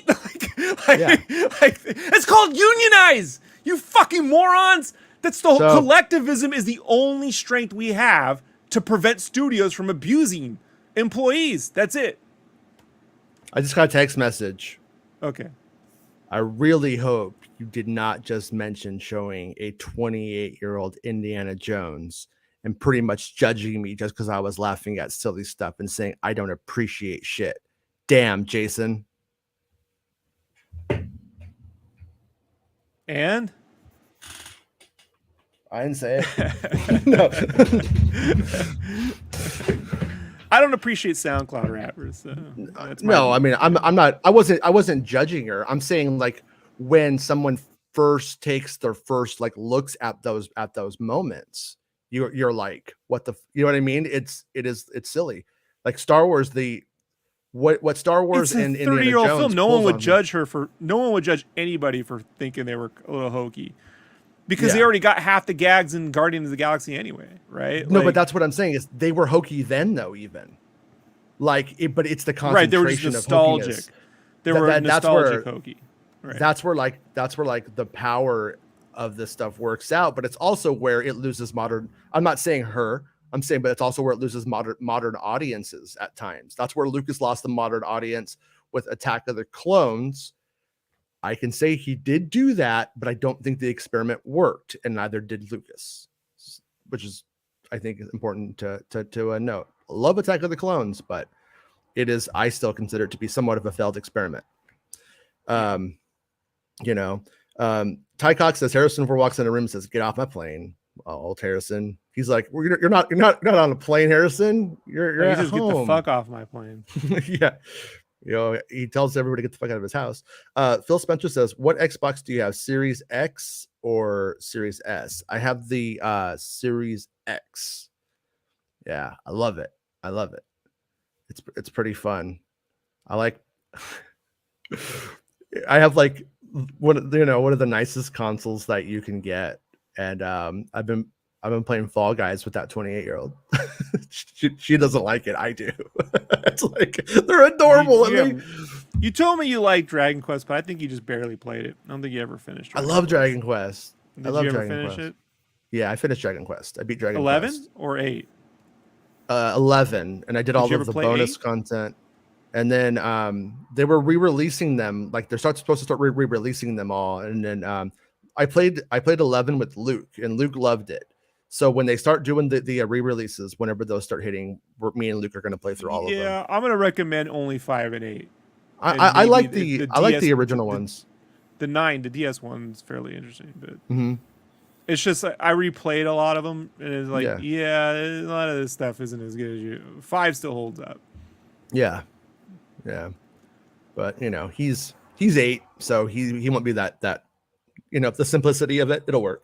What are you talking about? We were 8. We were like, Castlevania 2 is no fucking good. It's not as good as Castlevania 1. 3 is the best. Remember that shit? Like, we're the most judgmental entertainment generation ever, the Gen Xers, man. We've been complaining since Mario 2. People were like, Zelda 2 was the big fucking kicker. Oh, right? Zelda 2 was... Zelda 2 was a game I kept playing and beating. I beat it several times, hoping I would just get it. I thought it was me. I blame myself. I thought, like, Nintendo made Super Mario Brothers and Legends of Zelda. They cannot do anything wrong. It's me. I like Mario too. I was in the minority. Oh, I love. Actually, I still love Mario 2. Mario 2 is. It doesn't. I mean, everybody's like, oh, it's not really. It was a. You know what? I'm an American. It's fucking Mario 2. That's Mario 2. And if you want to get all real about it, so much better too. Like, it is. It's way so better. Good. Yeah, it's fun. It's fun. It's no Mario 3. But that's its problem, is that Mario 3 is a goddamn dude. Here's the problem. Mario 3 is so good, people forgot more about Mario World. Like, you know what I mean? Even though it came after, like about a year and a half later, because they were made at the same time. Fucking Mario 3 was so big, dude. Like that was like Super Mario World was like 1991, right? Yeah. So yeah, but it released in Japan like a year and a half later or something. So it wasn't that far. But people just forgot about it. Like Mario World didn't get its due until the mid to late 2000s. I just had a memory of super crazy abusive father's girlfriend when I was a kid. Got me the Super Nintendo for my birthday. It came out on my birthday. And then I had complained that I wanted to be at home, and she took it back. She took back your present? She took back my Super Nintendo. And my dad didn't get me one because she got it. So I was like, she took it back. She took it back. Yeah, she's a fucking maniac. She followed me on Facebook a couple of weeks ago. I was like, you fucking crazy? I unfollowed her. or I said no. But wow, took it back. Yeah. Yes. So the meanest thing my mom ever did, other than abandoning me, was she took. This is fucked up, but I should whatever. We went garage sale hunting once with her and her husband, and we ended up adopting a dog from a family that found this dog that was just abandoned on the street. My dog considered that dog his dog, even though it was my dog, because he was gone all the time in the Army Reserve. I was taking care of it. Yeah. And my mom worked at the pound, and she decided to just take the dog to the pound and give it away. And I had to say goodbye. And she'd go there every day and see the dog at the pound, and the dog didn't know what was going on, and then gave it another home. Yeah. I'm sorry. I know, right? Poor Pooch. Yeah.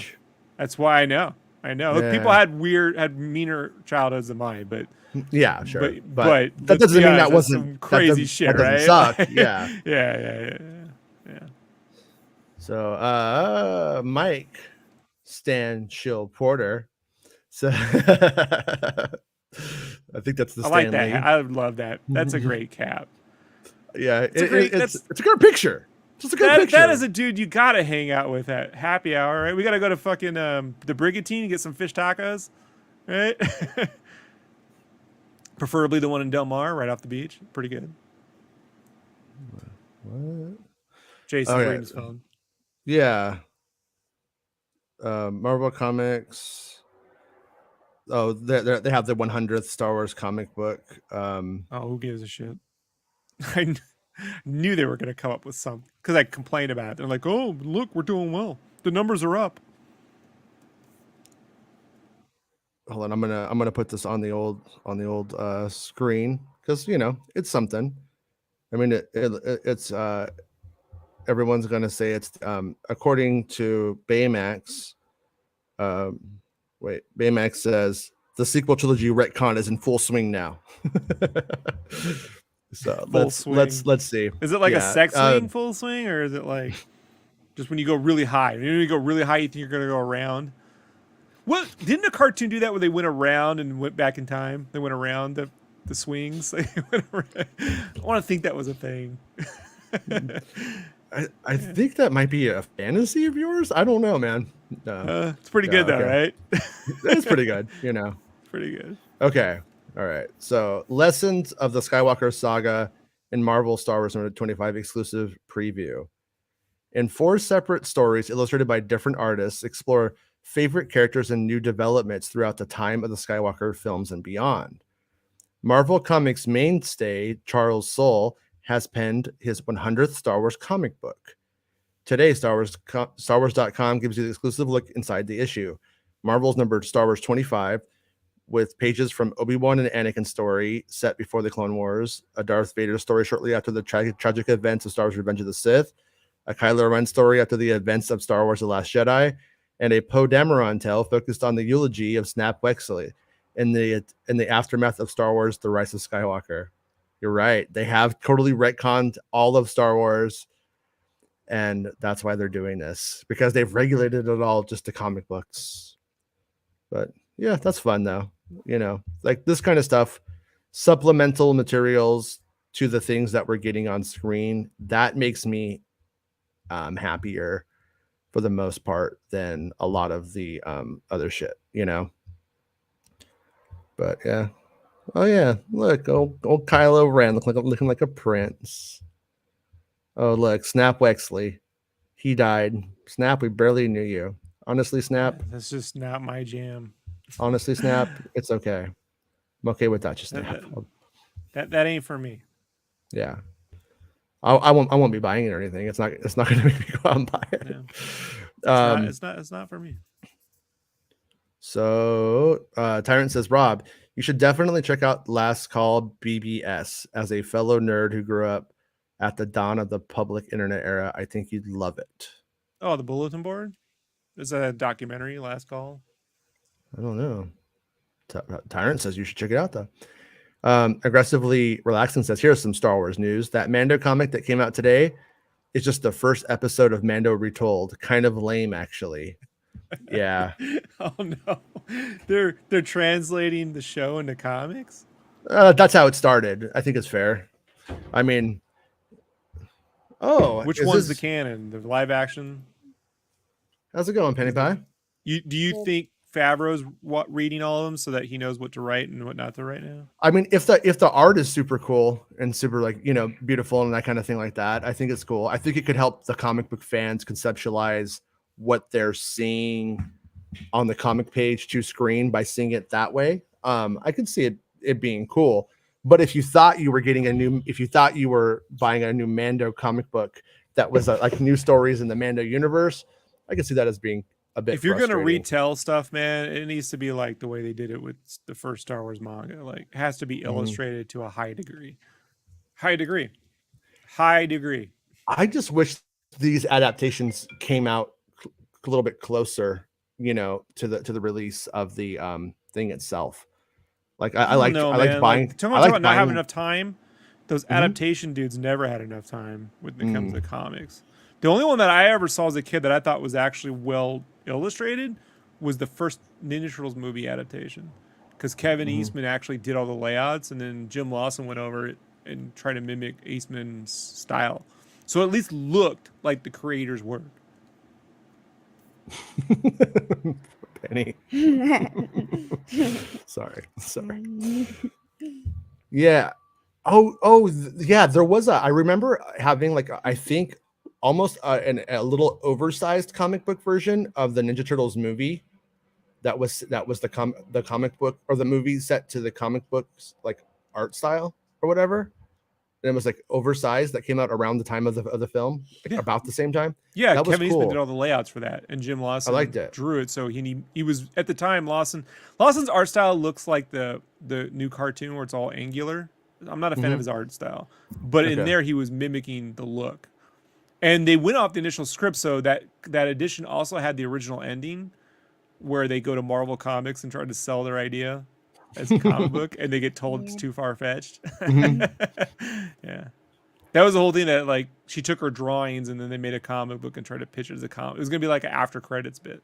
Have you finished the Kenobi No,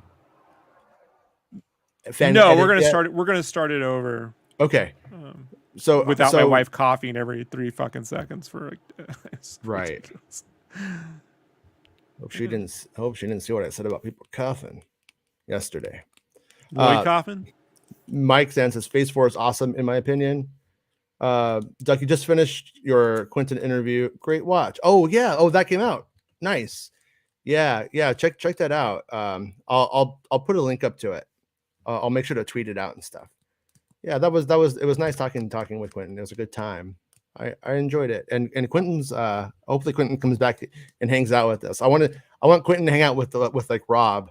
I want to see how these two things make a cake together. You and Quentin. Is he gonna be like, make fun of me now? No, he's just like, I don't know, man. Like, you sound a little high strung. Like he's just that kind of guy, you know. So it's funny to me because you and I are both high strung. Me and I are both high strung, and Quentin's just like, yeah, you know. Mike says, "Hello, me, not for me, but that's the beauty of everyone's taste." I love Phase 4. Did you watch Ms. Marvel? I have not actually. Yeah, I my dad was like watching it, and I saw some of it, and I was like, I don't think this is for me. But I there was like people dancing on stages and stuff, and I don't know. I'm not into dancing. It's not. For it me. looked like an ABC Family moment to me, like show, and I was just like, I don't know, man. But I might check it out. I think these studios need to be making things that aren't all for the same audience. I feel like Marvel for the up till, man, really, almost up till like WandaVision and Falcon and Winter Soldier, they were making the same audience level film every time. You know, they weren't really reaching out.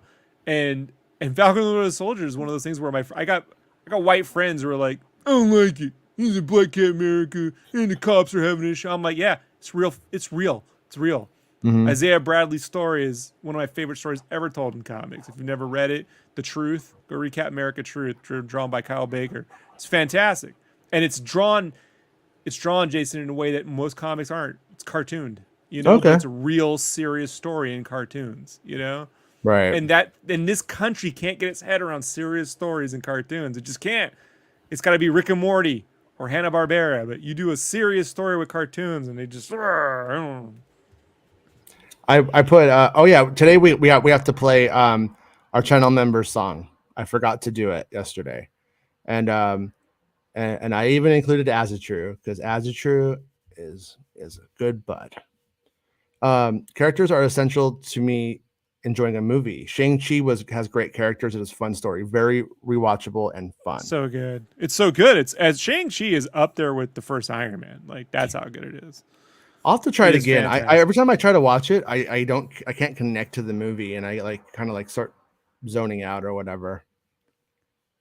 But it's Shang-Chi's sort of like how I imagine if Marvel was in charge of Batman and they had done a Batman Begins or something like because I don't think I love the Batman, but like it would be great to get a Batman movie where you could get Clayface and the more fantastic stuff, but in not a serious way, but in a Ghostbusters way, right? Like it's I don't know, it's just I'm tired of serial killer Batman universe, man. Yeah. You know? It's getting old. Yeah. It's that flavor. Honestly, the scary nerds have ruined that for me more than anything. Jedi X16 says, I want to play that Leprechaun game. I might get scared, but it sounds interesting. All right. You gotta really think about what is the thing that you want to find. It's Randonautica. Leprechaun. That's what it is. That's the thing. I don't know. I don't know if you could tempt the Leprechaun twice.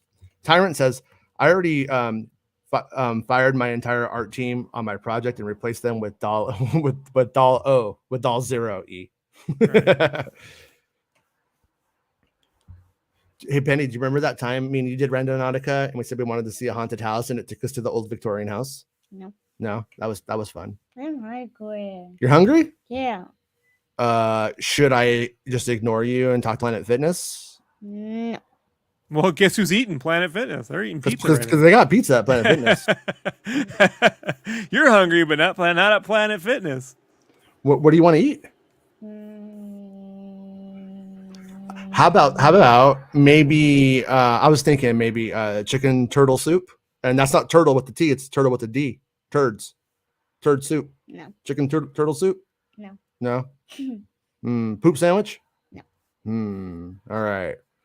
Ooh, I Taco got Bell? one. I got one. What's the difference?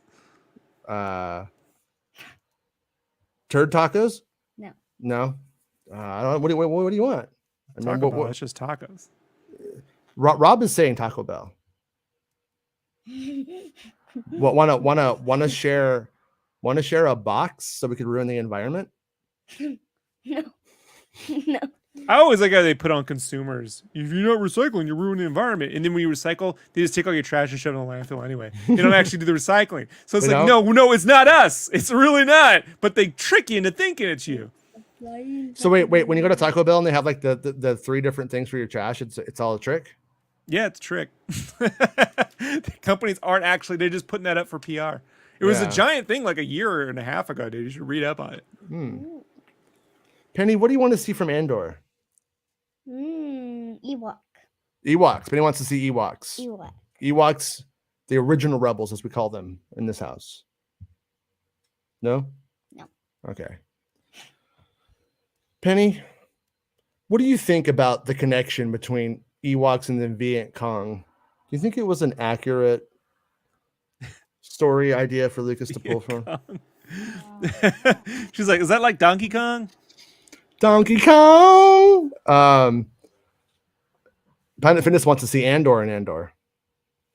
That makes I- sense. Sense. I hope there's a lot of running scenes with Arjona. That's what I hope. It's the best part of the trailer. Mike Porter's catching up. Yikes! Broken heart deaths do happen. They do happen. I'm telling you guys, stop breaking my heart. You guys are killing me. I want a butt cheek. What a butt cheek! Yeah.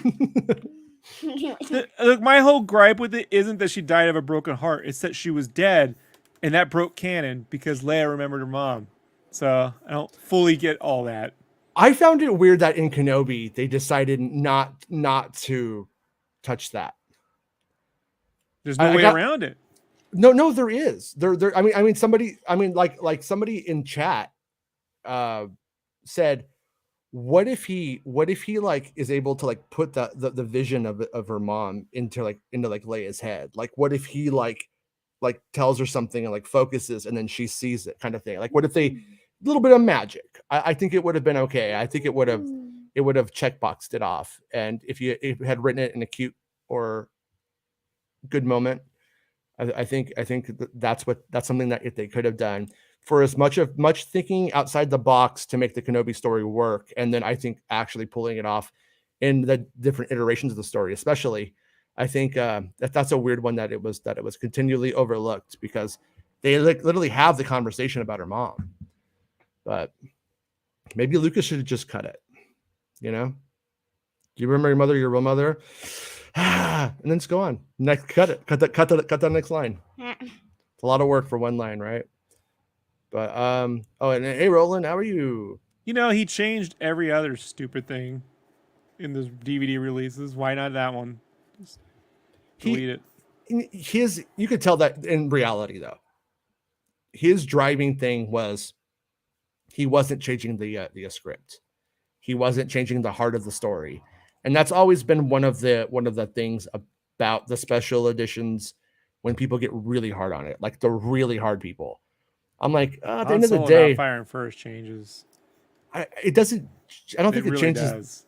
I don't know, man. Yeah, it does. I used would to be like you, but I had to go. No, it changes big time. If If you got a guy, even Obi-Wan isn't sitting around letting the other guys like he's cutting arms. It's just a dude who's like about self-preservation. Who finally in the end cares about someone. It's the Wild West, and so Kill that's or be the killed. time to show that but that's the place to do it. And then when you undo it, you're just like, what are you going at? Like Me. No. What I'm gonna say is, I think that him shooting Greedo, who was going to kill him, I think it was a justified killing. You know, Yeah. it would hold up in Florida. It would stand your ground. No, it was completely cool.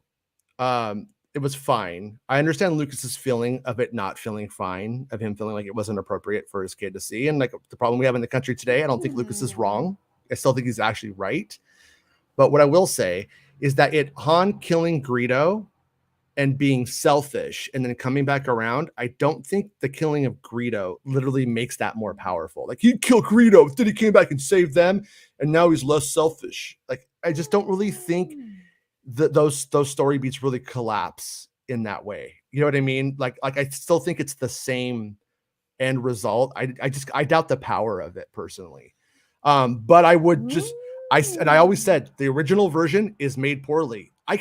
We used to debate as children if Han Solo was shooting Greedo from under the table or over, because it's just so weirdly constructed. The continuity was filmed at 2 different times. It didn't work the first time. It's the whole thing is pretty broken. I say you get Harrison Ford back, have him redo the lines, deep fake his fakes onto the new thing, and just make the whole thing work once and for all. So turn it into a song and dance. But Mike wants you to preach. Also, people take for granted what it takes to make a movie and a TV show. Yeah, exactly. How about anything? You know, people are so critical, and then when they do anything of any kind of achievement, like they made a pot at the store at the mall, they had to show everyone and their mother, look at the pot I made. I made a pot. They're so proud of what they do, no matter how mediocre it is. But when people actually put time and effort into something, they're hypercritical. Yeah, there's this weird disconnect, you know? Yeah. Well, to give the 28-year-old who I offended earlier a little bit more credit. Before we started, we were looking for something to watch last night, and she was like, you know what? Sometimes I just want to watch something, and I don't really need to have like a hot take or a critique of it. I just kind of want to be entertained while I'm like, that sounds healthy. You know what I mean? And it does. It sounds like how most people should be. But sounds like passive aggressive shade to me, but all right. It probably was, but don't need to have a hot take. But that's what we do. My wife once, she's like, "Why is everything art to you?" I'm like, "Are you doing this?" Like I see in color. Like, I don't mean see colors. Like, I see words as color. Whatever. Like yeah, never mind. All right, because I'm crazy. Penny's hungry, so we're gonna call it a show. I'm gonna play the song for channel members that we did. It's pretty dumb, but I wanted to make you guys something. And then I'll probably put it on the thing. So, and if by some reason you're not included in there, you may not have been a channel member when I made the song. So there was a cutoff. I don't remember what it was. I'm a channel member. I'm not in it. Yeah, you are. You're like the first guy. Oh, never mind. I guess I have to pretend like I actually watched. Oh, you know what? Might have messed it up, you guys. I think I messed it up. I messed it up again. Hold on. I think I did. Okay, Penny, are you gonna live? Are you gonna live if I just transfer this over real quick? Not really. Not really? No, not really. You sure? Kind of gotta like go. All right. Here's what I want you to do. I want you to go and get my shoes and stuff. All right. I'm gonna give you a little. And then, well, it turns out I can't share videos of that length. Oh, you gotta put it up separately. Here, I have to have it on my computer and then do a share, but I'm gonna do it right now. Done. Video file. I guess you could share long file videos. All right. Well, wait, will it open the MOV? But anyways, we'll see you guys tomorrow. Thanks, Rob. Here's a silly song. Maybe. Someday. Mark and Meg, they're my Star Wars friends. Tom and Dewey, they're my Star Wars friends. Santa and the slaves, they're my Star Wars friends.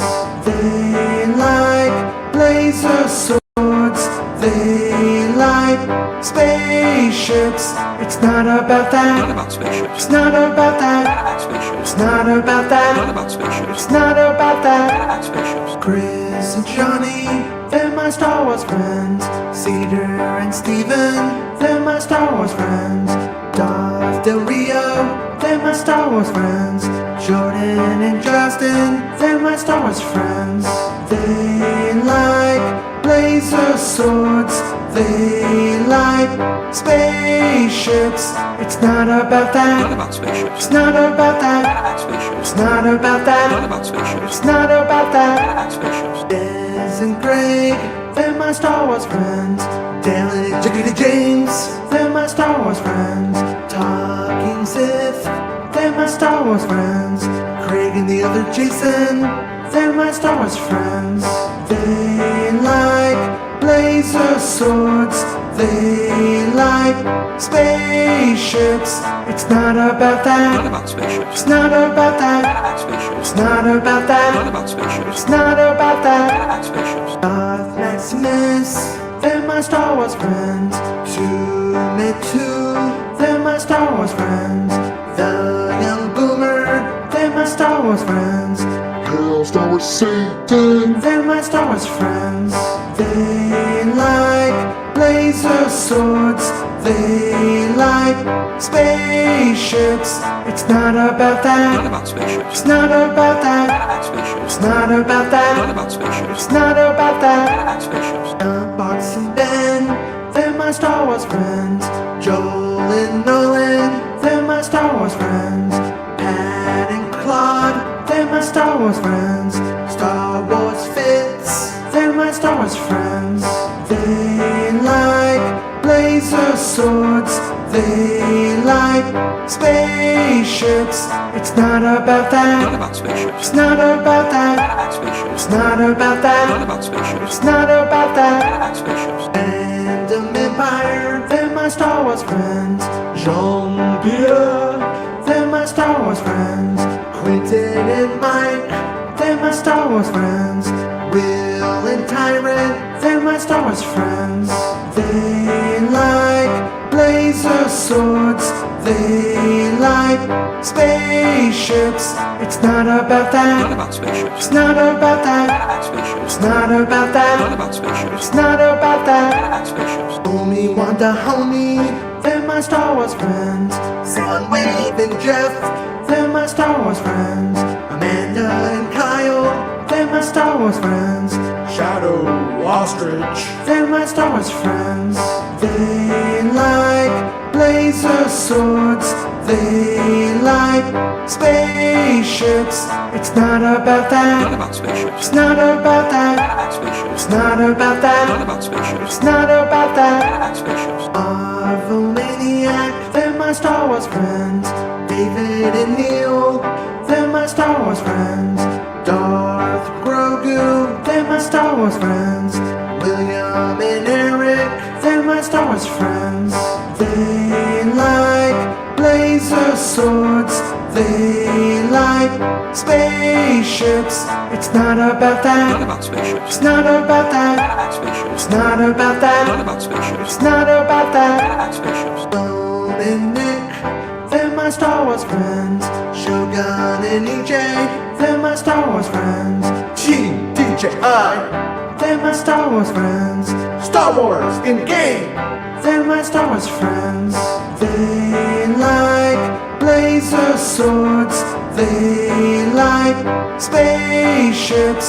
It's not about Not that. about spaceships. It's not about that. Spaceships. It's not about Not that. about spaceships. It's not about that. Spaceships. Diggity Darth Kindness, they're my Star Wars friends. As a true, they're my Star Wars friends. And that one guy, they're my Star Wars friends.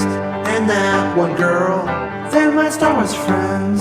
They like laser swords, they like spaceships. It's not about Not that. about spaceships. It's not about that. Spaceships. It's not about Not that. about spaceships. It's not about that. Spaceships. Not about spaceships.